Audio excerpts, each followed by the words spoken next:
नमस्कार, मी गौरी सूर्यवंशी. एस मराठीमध्ये आपलं स्वागत. वळूया आजच्या बातमीकडे.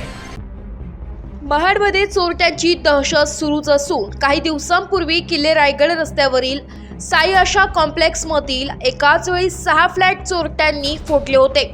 त्या घटनेचा तपास पोलिसांमार्फत अजूनही सुरू असतानाच महाड शहरातील नवेनगर भागातील ग्रीन पार्क या इमारतीतील 2 फ्लॅट फोडल्याची घटना शनिवारी दिनांक 21 डिसेंबर रोजी सकाळच्या सुमारास निदर्शनास आली आहे. इमारतीतील ए विंग मधील 408 नंबर फ्लॅटमध्ये भाडेतत्वावर राहणारे सार्वजनिक बांधकाम विभागाचे सहाय्यक अभियंता अभिजित झेंडे आणि डी विंग मधील फ्लॅट नंबर 202 मधील मंगेश देशमुख यांच्या दोन्ही फ्लॅट बंद असल्याचा फायदा घेत चोरट्यांनी हात साफ केलाय.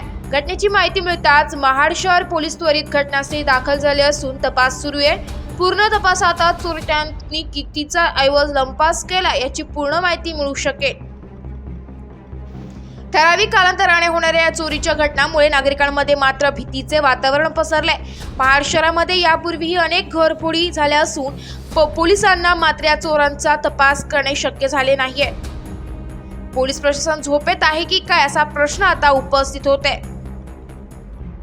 एस मराठी न्यूज साठी प्रतिनिधी निलेश लोखंडे, महाड.